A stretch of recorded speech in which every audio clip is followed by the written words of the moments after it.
Hello, this is Juliet, owner of Bloom and Breath Bodywork.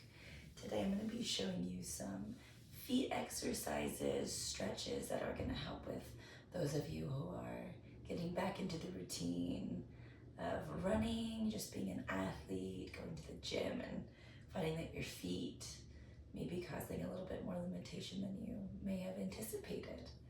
So to get started, I'm going to have you in a seated position. And we're just gonna bring one leg on top of the other.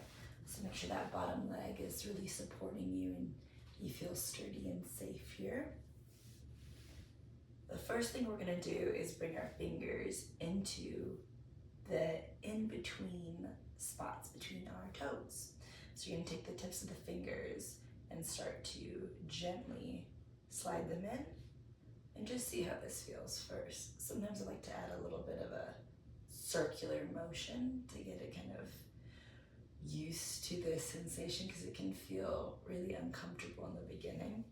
And then see if you can begin to slide those fingers a little bit more. Maybe you can come all the way to the knuckles. And what we're trying to do here is spread the toes. That way, when we're running, when we're lifting, whatever we're doing, just walking, hiking, the toes are doing the work, because the toes' purpose is really to offer support, is that grip, strength onto the floor, onto the shoe, onto your shoes.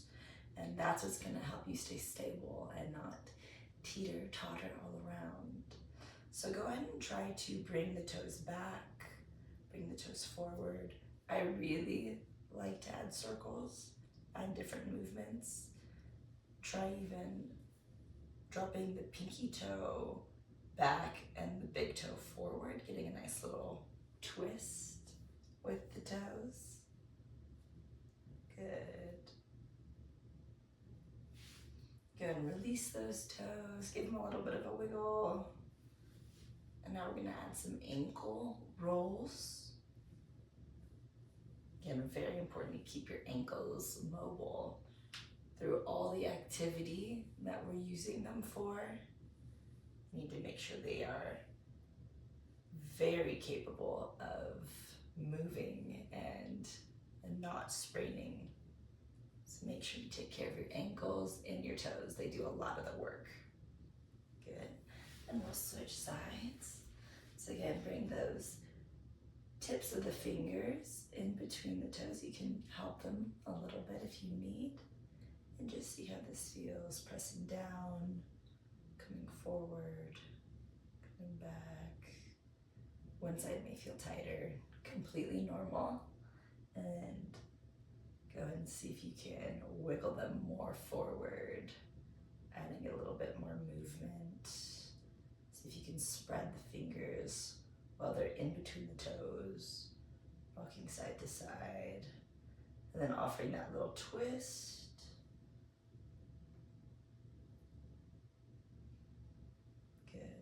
Those circles. All of this may feel very intense at first, so start gentle. You don't have to do all the things that I'm doing, but at least you have a starting point to figure out where are you today and where would you like to be. Good. And release those hands, and you're just gonna grab the foot and begin to add some rotations to the ankle.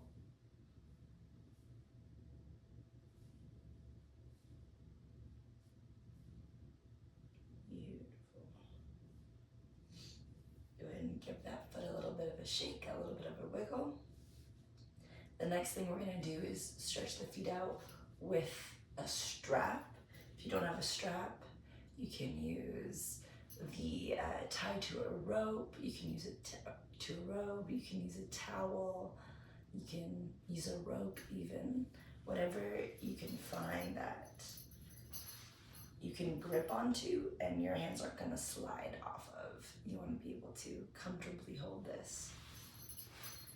So we'll come into a seated position, extend those legs. And if you find that this is kind of hard on your knees, you can find a block, a pillow, a rolled up towel, rolled up blanket, and put it underneath your knees. So you're gonna bring that towel, rope, tie robe, or yoga strap right behind the feet, and you're just gonna pull the feet back. You should be feeling a nice stretch in the feet. Sometimes I like to rock it side to side, and I get a bit more of a stretch on the sides of my feet and to a little bit into the shin.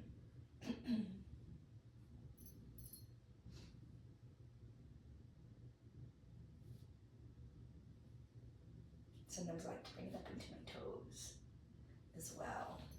So you want to play around with it. The whole point of learning about your body and stretching it is to figure out where is the pain lying and how can you yourself work on letting it release. So the next thing we're going to do is bring those feet in, come on to the knees. I'm going to flip around so you can see my feet better.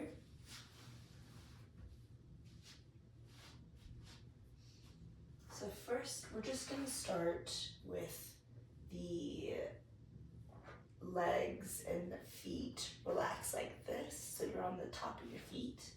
I'm going to grab my blocks here now for some added support in what we're going to do.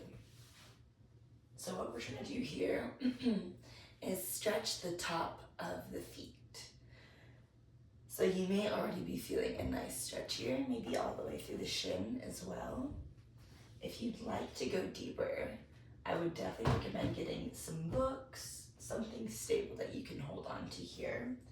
And what you're gonna do is really tuck that tailbone in, engage the core, and you're gonna push your feet and your shins into the floor. Hands come onto this block, push into the block. Everything is lifting now. Those knees, those thighs are lifting up while you're pushing those feet into the floor. And relax. You should be feeling that on the top into the ankle, up into the shin is where that stretch, that strength is happening. And do that again. Push the feet, lift those legs up, the thighs, the knees, and release. Good. And I'd recommend doing that as many times as feels comfortable. You don't want to overwhelm your ankles either. You may be feeling this in your ankles. There's a lot of compression happening. So it's best to move gently with your body just to start to get it mobile again and be able to comfortably challenge your body. Good. This next one, go ahead and bring those blocks in front of you. You don't also need blocks for this one, but I do recommend it. I'll show you without blocks. You're gonna place your hands on the floor and tuck the toes.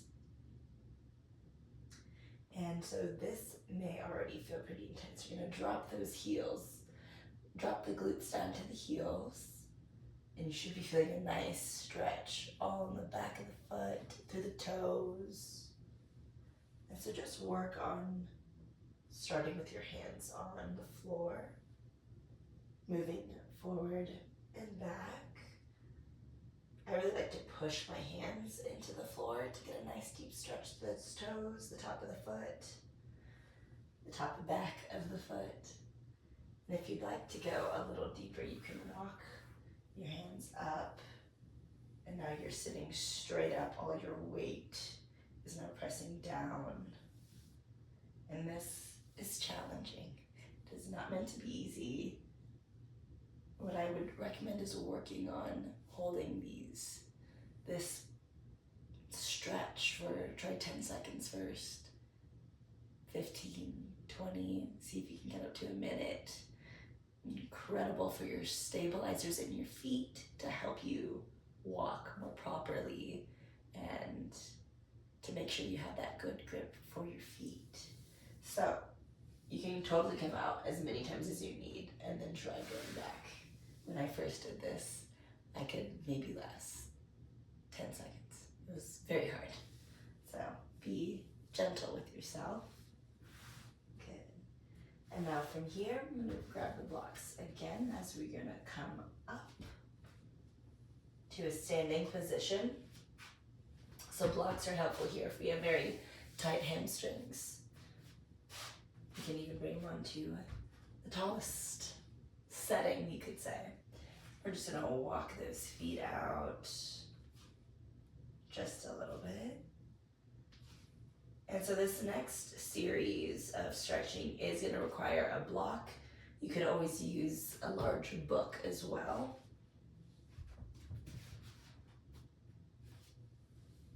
So I like to use the passive foot behind me as support. So it'll be a good distance behind me so that I can comfortably come onto this block and feel stable. What we're doing is placing the ball of the foot right on top. You can always play around with it. Maybe you want to go more into the arch. Maybe you want to keep it more on the toes. You want to just play around to see where you're getting that nice stretch. Sometimes I like to come onto the ball of my passive foot, and this gets a bit more of a stretch in my whole foot up through my calf. We get to play around with it. And if you lose balance, it's okay. You may want to have a wall in front of you so that you can hold on to that. This next one is going to get the top of the foot. So what you're doing is pressing those toes down. Again, we're getting this whole lovely area and the toes here. Beautiful. So these ones are going to feel more intense. That's completely normal. And now you're going to step that passive foot completely forward. And very similar to what we just did, the toes are tucked. And this time you're trying to drop the leg forward.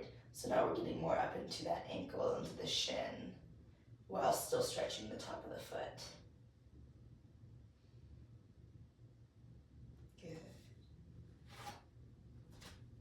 And I'll just show you that on the other side again. So that back foot is the passive foot. And you're just gonna play around with your weight distribution.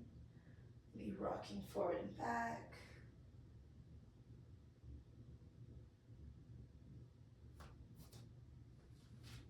And then that foot steps forward side by side. And now you're tucking those toes, but staying pretty straight so that heel and toes are nearly stacked. So just here on the top of the foot. Good. Now step that passive leg completely forward. Keeping those toes right on top, and now you're going to drop this leg forward. Getting a nice stretch in the top of the foot all the way up into the shin. So all of these stretches are great for plantar fasciitis, arthritis in the feet, or just your common tight feet that we all have. I think we all neglect the feet the most in our bodies, and they do all the work for us. So it's really, really important to make sure that they're loose, they're mobile, and their muscles aren't compressing on top of each other. It's what causes pain into the calves, to the hamstrings, brings it up into the glutes and then into your back. Sometimes it even brings it into the shoulders when your feet are out of alignment, out of whack, you could say. So I really hope you enjoy this first part of this 4-part series. The next video will be all about your calves and your hamstrings. And then we'll have another one about your hip flexors. And finally one that brings it into the IT band, TFL, and glute area. I hope to see you again soon. And I hope you have a wonderful rest of your evening.